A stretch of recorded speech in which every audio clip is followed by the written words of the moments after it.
Good morning. It's Sunday, September 27th, 2020, and we're looking at the devotional, We Are All Guilty, based on Jeremiah 2:23 to 3:5.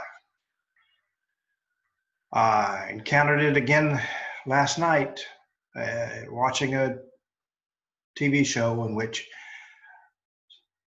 some poor village was subjected to some deviant churchgoer who had an axe to grind and therefore was out killing people and all in his self-righteousness.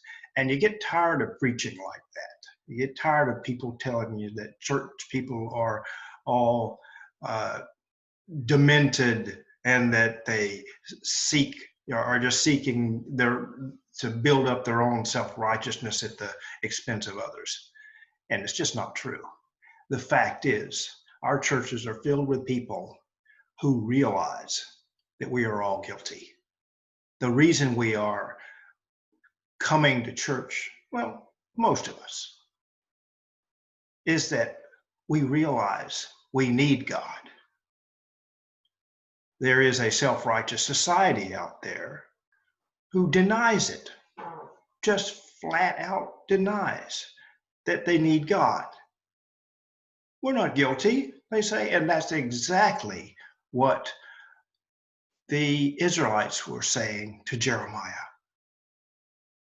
And Jeremiah turned around and said, "You're wrong. You look at all your roads, look at all of your hillsides, look at all that evidence of idolatry, and tell me you haven't turned your back on God. If you say you're not guilty, you are not ready for a God of wrath to come back to this earth.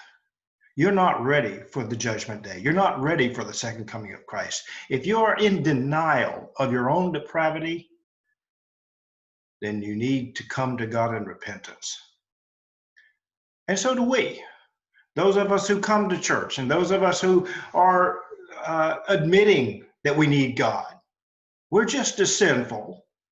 It's not a question of whether or not you live up to God's standards. It's never been that.